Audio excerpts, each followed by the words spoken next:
Today's message is going to center around one question for you to ponder. It's a question that's going to change, maybe in a few minutes, perhaps this afternoon, tomorrow, or in months or years to come. But throughout our lives, this question will change. It will not remain the same. And that question is, what do you expect of Jesus? What do you expect of Jesus? What is it that you expect from God? And specifically, Jesus. We'll look at the disciples' expectation of Jesus and see how that worked out for them. And then talk a little bit more about our own expectations of Jesus.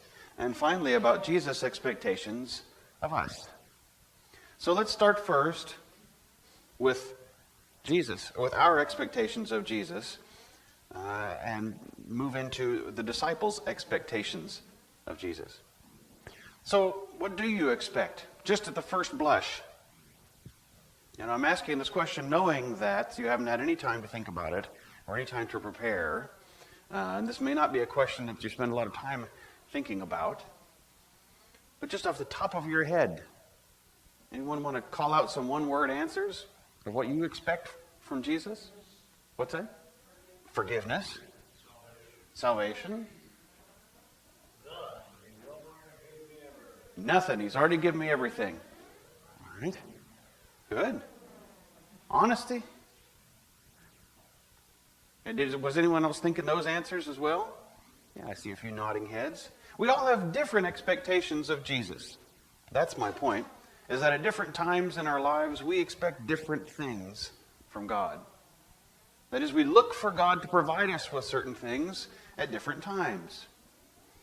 To use the example that I've used before, of the little boy who's praying that he will have sunshine on his birthday.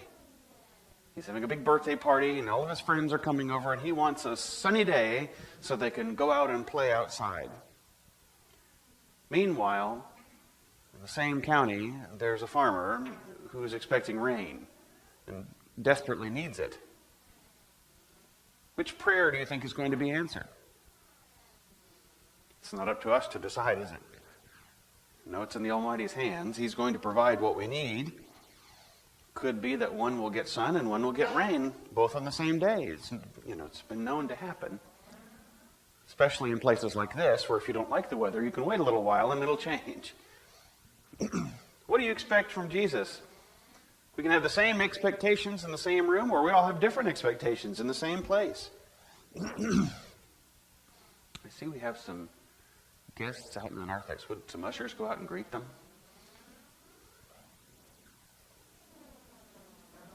Invite them in.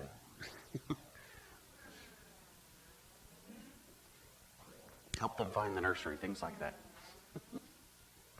You know, those usherly duties. They're okay? Okay, good. All right. Morning. Good. So, let's look at the disciples' expectations of Jesus. What do they expect? Did you expect to ask that question of this text? Here's the situation. They're out on the water. Anybody here ever been out on a boat? Yeah, it's easy to... Now, how many of you, be honest, have been out on a boat with some sort of fishing equipment and have been using it, okay? Yeah, that's what I kind of figured the context was. In this case, they're just using the boat for transportation. They're going from one side of the lake to the other. And they go out in the boat with Jesus, and a great windstorm arrives in the evening. And this was enough so that in this lake, because really it is just a little lake, the water is blowing up and swamping the boat. Now the disciples are getting frightened about this, and Jesus is sleeping. Sleeping. Now, maybe he fell asleep before the wind came up. Maybe he was so exhausted that he would sleep through anything. I don't know. Are you that kind of person? The windstorm comes up and you're gone, out. Not me. Although my wife might debate that point. I usually sleep through the kids waking up at night, and she reminds me of that the next day. So, Jesus is wiped out asleep. Or is he? Well, it says he's asleep. And they have to wake him up. And the disciples say to him, "Teacher, do you not care that we are perishing?" And therein lies the disciples' expectation. From that statement, can we guess what the disciples are expecting of Jesus? What do they want him to do? Now, it's hard to say. It really is hard to guess just from that statement. What will help us figure out what they're expecting is their response to what happens. So let's see what happens. You know the story. You've heard it once before. So, "Teacher, don't you care that we are perishing?" Jesus wakes up and rebukes the wind and said to the sea, "Peace, be still." Then the wind ceased and there was a dead calm. So we go from evening windstorm to glassy sea. He said to them, "Why are you afraid? Have you still no faith?"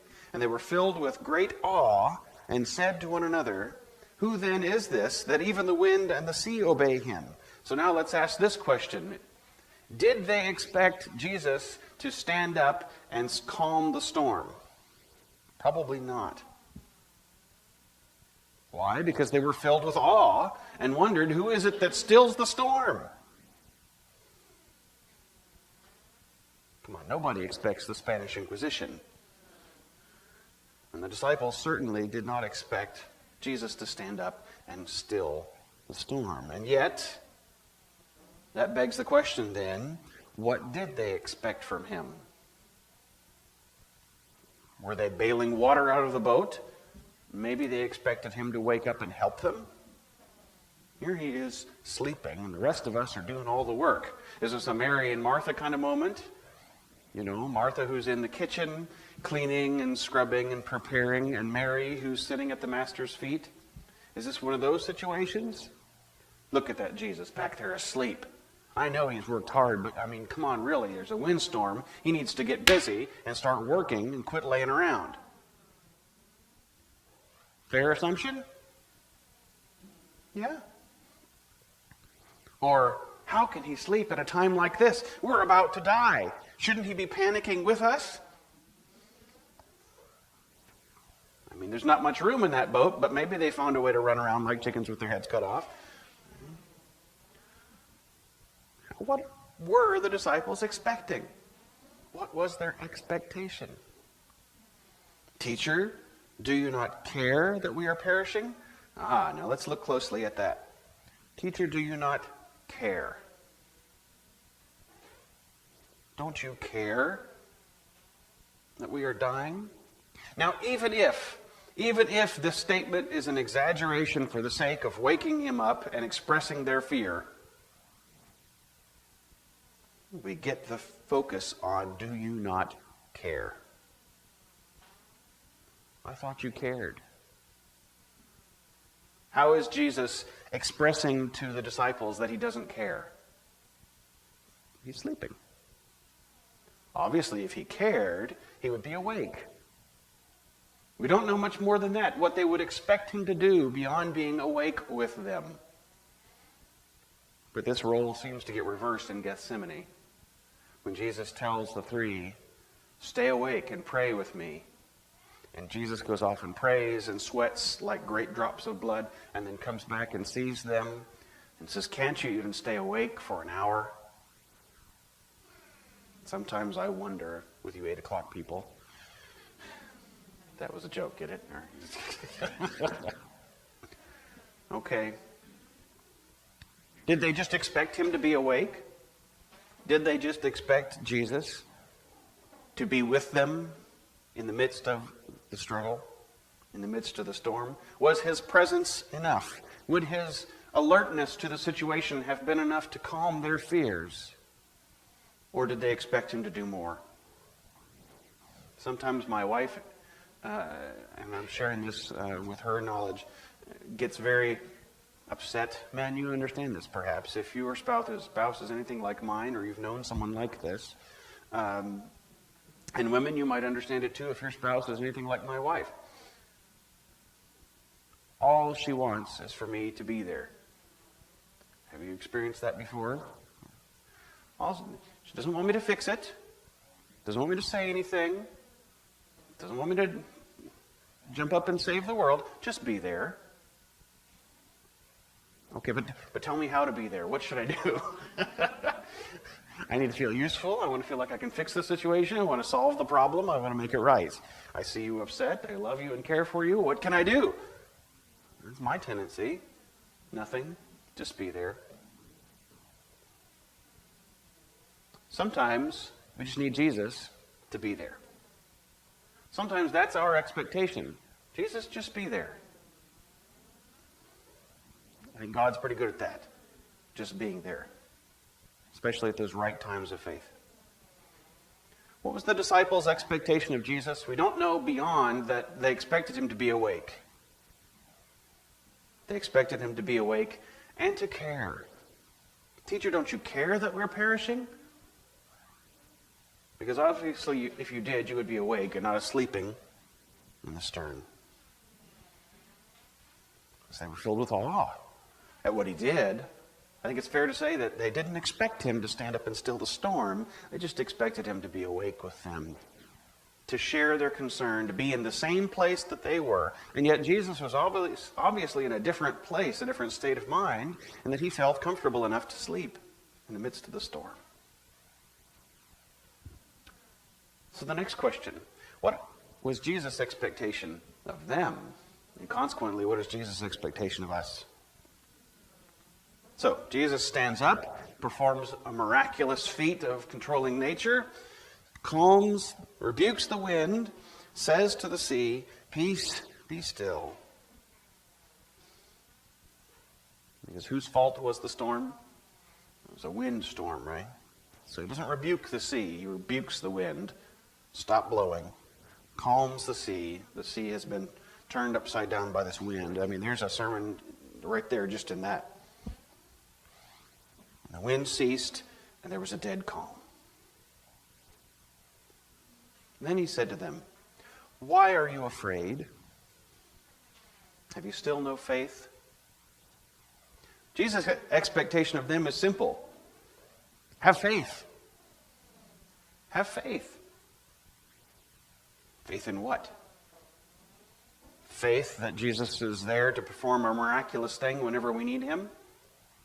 How many times has a disaster occurred, whether a personal tragedy or a national tragedy, regardless of the magnitude, how many times has a tragedy occurred and we have said, couldn't he have stopped it? Why did God let this happen? Why did Jesus let this happen? Well, we need to examine our expectation. Our expectation is that Jesus, the Superman with the red cape, shows up and calms the storm and makes everything better.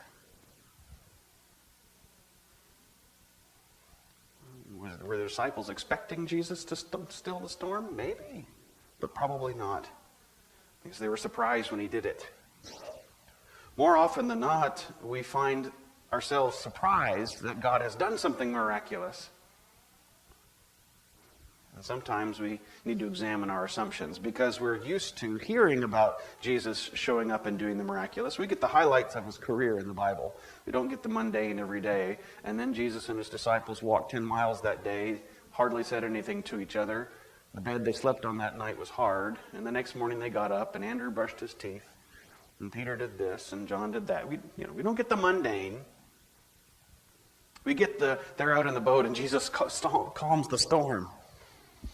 So what do we expect? Jesus to show up and calm the storm. When in reality, that might not have been the disciples' expectation. And more often than not, we just need God to be there in the midst of our fear. Someone to share that moment with us. And wouldn't it be nice if he could still every storm? Think about that, Bruce Almighty. Think about that. Would it really be to our benefit to go through life without any scrapes?